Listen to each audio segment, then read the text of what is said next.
The Bhagavad Gita, often translated as the Song of God, is one of the most revered and influential texts in Hinduism, forming a part of the epic Mahabharata.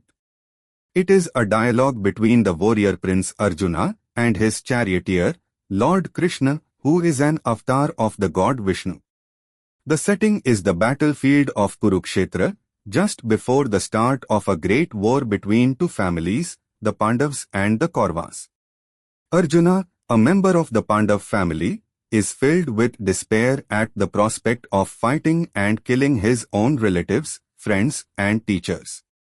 He lays down his weapons, declaring that he would rather be killed than fight this war. The rest of the Gita is Krishna's response to Arjuna's dilemma, offering profound insights into duty, morality, and the nature of reality. The Gita begins by setting the scene. Arjuna surveys the battlefield and is overwhelmed by grief and doubt, confessing his reluctance to fight. This establishes the central conflict and Arjuna's moral crisis. Krishna's discourse begins by addressing Arjuna's grief, explaining the immortal nature of the soul Atman. He teaches that bodies are temporary, but the soul is eternal and cannot be killed. Therefore, Arjuna should not mourn for those who are about to die, as their souls will live on. Krishna then introduces the concept of Dharma, or righteous duty, urging Arjuna to fulfill his role as a warrior. He contrasts this with the actions of a person of stable wisdom sthitaprajna who remains unaffected by pleasure and pain, success and failure. As Arjuna is still confused, Krishna explains that action is inevitable, and even a moment of inaction is impossible. He introduces the central principle of karma yoga, perform one's duties without attachment to the results of one's actions, for this detachment liberates one from the cycle of karma. He further reveals the ancient lineage of his teachings and his own divine nature, explaining that he appears in the world whenever righteousness declines. Krishna clarifies that action performed with knowledge and without selfish motive is a form of non-action. He then resolves the apparent conflict between the path of action karma yoga and the path of renunciation sannyasa, stating that both can lead to the same goal, but the path of selfless action is more practical. The true renunciation is not of action itself, but of the attachment to the fruits of action. A true yogi sees all beings with an equal eye. He also provides a detailed guide to meditation, describing the ideal environment and posture, and emphasizing the need for a disciplined mind and sense control to achieve a state of inner peace and unity with the Supreme Self. He assures Arjuna that even an unsuccessful yogi will eventually attain perfection in future lives. The discourse then shifts to the nature of God and the universe, focusing on the path of devotion bhakti yoga. Krishna reveals his identity as the Supreme Being and the source of all existence.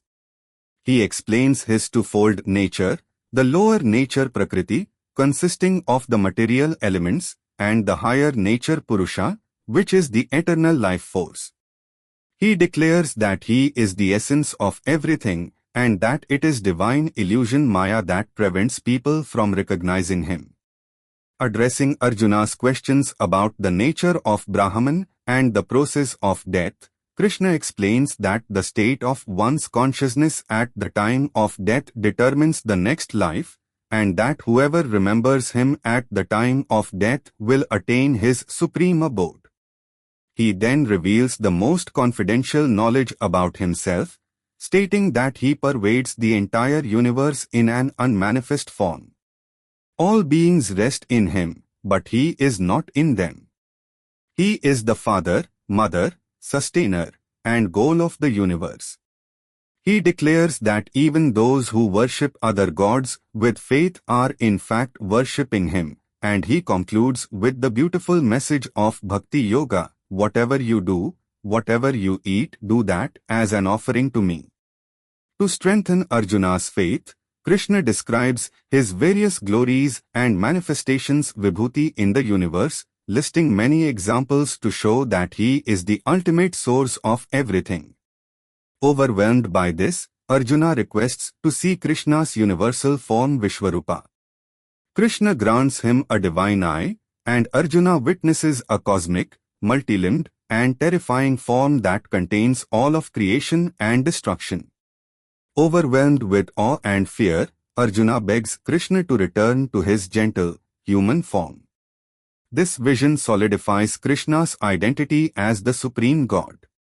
In response, Krishna then declares that those who worship his personal form with unwavering faith are the most perfect yogis, and he describes the qualities of a true devotee, one who is free from hatred, compassionate, detached, patient, and whose mind and intelligence are fixed on him. In the final section of the Gita, Krishna explores the metaphysical aspects of reality, the nature of the three qualities of material nature gunas, and the ultimate state of liberation. He explains the distinction between the field kshetra, which is the body, and the knower of the field kshetrajna, which is the soul or consciousness. He identifies himself as the knower of all fields and lists the qualities that constitute true knowledge.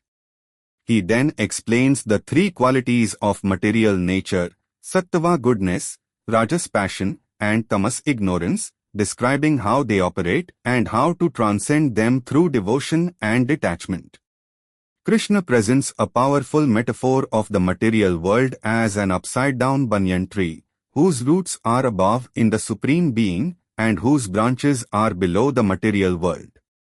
To escape this cycle, one must cut down this tree with the axe of detachment.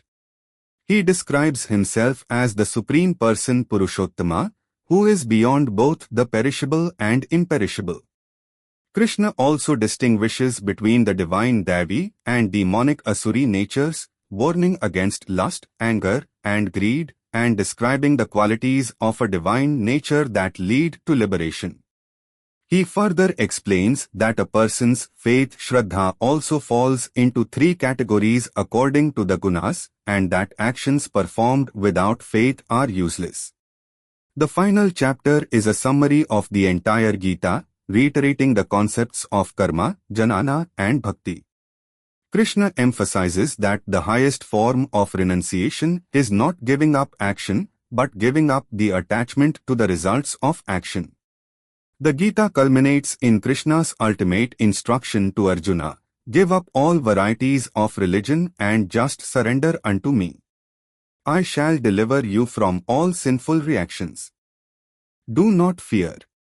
With these words, Krishna resolves Arjuna's inner conflict and gives him the courage to fight the war. The Bhagavad Gita is not just a historical text but a timeless manual for living, providing a comprehensive philosophy that integrates selfless action, philosophical knowledge, and unconditional devotion as a single, unified path to spiritual liberation. It teaches that true freedom comes not from escaping the world, but from engaging with it fully, with a clear mind, a detached heart, and an unwavering faith in the divine.